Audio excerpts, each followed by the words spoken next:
भारत के सबसे रोमांचक गेमिंग प्लेटफॉर्म विंजो पर हैं 70 से भी ज्यादा गेम्स। तो खेलो अपने मनपसंद गेम्स और रोज जीतो करोड़ों के इनाम। Download now from winzogames.com। Game में वित्तीय जोखिम शामिल है और इसकी आदत लग सकती है। जिम्मेदारी और अपनी जोखिम पर खेलें। असम में दूसरे चरण के मतदान के खत्म होते ही एक वीडियो सोशल मीडिया पर छा गया, जिसमें पत्थरकंडी से बीजेपी उम्मीदवार की कार में कथित रूप से ईवीएम मशीनें देखी जा रही हैं। ये वीडियो सोशल मीडिया पर वायरल है और प्रियंका गांधी समेत कांग्रेस के नेताओं ने बीजेपी पर गंभीर आरोप लगाकर वीडियो की जांच कराने की मांग की है। वीडियो असम के स्थानीय पत्रकार अतानु भूयन ने अपने ट्विटर हैंडल से पोस्ट किया, जिसके कैप्शन में उन्होंने लिखा कि पत्थरकंडी से बीजेपी उम्मीदवार कृष्णेंदु पॉल की कार से ईवीएम मिलने के बाद स्थिति तनावपूर्ण है। कांग्रेस, एआईयूडीएफ जैसे दलों ने इस मामले को लेकर बीजेपी ही नहीं बल्कि चुनाव आयोग पर भी सवाल उठाए हैं। चुनाव आयोग ने अधिकारियों से घटना पर जवाब मांगा है और साथ ही एक फैक्चुअल रिपोर्ट भी पेश की है और साथ ही 4 अधिकारियों को इस पूरे मसले पर सस्पेंड कर दिया है। दरअसल घटना 1 अप्रैल की रात करीब 10:30 बजे की बताई जा रही है। 1 अप्रैल के दिन ही असम में दूसरे चरण की वोटिंग हुई थी। उसी रात AS10B 0022 नंबर की बुलेरो कार में कथित रूप से ईवीएम मिले। ये कार करीमगंज जिले की पत्थरकंडी सीट से विधायक और बीजेपी उम्मीदवार कृष्णेंदु पॉल की है। उन्होंने अपने चुनावी हलफनामे में भी इसका जिक्र किया है। असम में विधानसभा चुनाव के दूसरे चरण में वोटिंग के दौरान करीमगंज में भी मतदान हुआ। स्थानीय लोगों ने करीमगंज जिले के कनिसैल कस्बे में एक बुलेरो गाड़ी को घेरा, जिसके बाद ये ईवीएम मिली। हालांकि जिस वक्त ये वीडियो बनाया गया उस वक्त गाड़ी में कोई नहीं था। आरोप ये भी है कि उस वक्त कार के अंदर न तो कोई चुनाव आयोग का कोई अधिकारी था और न ही सुरक्षा कर्मी मौजूद थे।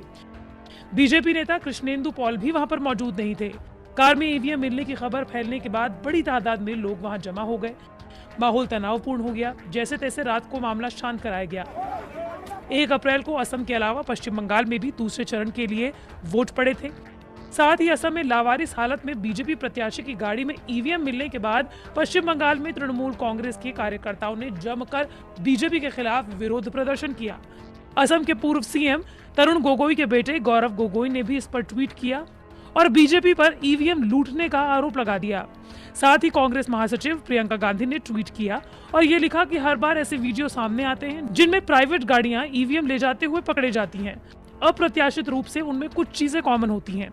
गाड़ियां बीजेपी उम्मीदवार या उनसे जुड़े साथियों की होती हैं। वीडियो एक घटना के रूप में सामने आते हैं और फिर झूठ बताकर खारिज कर दिया जाता है। प्रियंका ने यह भी लिखा, बीजेपी अपनी मीडिया मशीनरी का इस्तेमाल करते हुए उन्हें ही आरोपी ठहरा देती है जिन्होंने ये वीडियो एक्सपोज किया है। फैक्ट ये है कि ऐसे कई सारी घटनाएं रिपोर्ट की जा रही हैं, लेकिन इन पर कुछ नहीं किया जा रहा।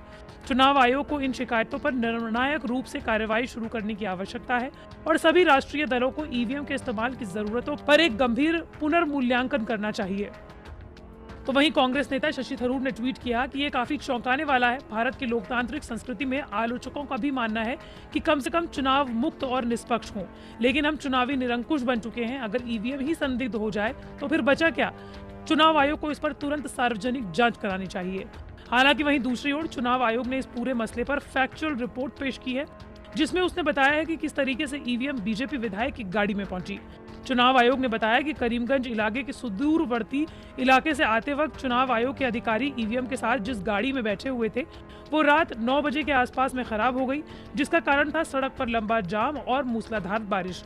गाड़ी खराब होने की वजह से अधिकारी साथ की बाकी गाड़ियों से जो कि कॉन्वॉय में शामिल थी उनसे अलग हो गए। हालांकि इन्हीं अधिकारियों ने अपने सीनियर अधिकारियों को गाड़ी खराब होने की जानकारी दे दी थी, लेकिन जब तक दूसरी गाड़ी का इंतजाम हो पाता उन्होंने रास्ते में जा रही गाड़ी से लिफ्ट ले ली ताकि वो जल्द से जल्द ईवीएम को जमा करा सके। हालांकि जैसे ही वो करीमगंज जिले के कनिसैल कस्बे से गुजर रहे थे तभी 50 लोगों ने उन्हें घेर लिया और पत्थरबाजी करनी शुरू कर दी। जब उन्होंने इन्हीं लोगों से पूछा कि वो पत्थरबाजी क्यों कर रहे हैं तो उन्होंने बताया कि ये गाड़ी बीजेपी के उम्मीदवार कृष्णेंदु पॉल की है। अधिकारियों ने यह भी बताया कि जिन लोगों ने हमला किया उन्होंने ईवीएम को टेम्पर होने की बात भी कही। हालांकि चुनाव आयोग ने सफाई देते हुए ये कहा है कि ईवीएम को किसी भी तरीके से टेम्पर नहीं किया गया है। ईवीएम बिल्कुल सुरक्षित है और सील बंद है।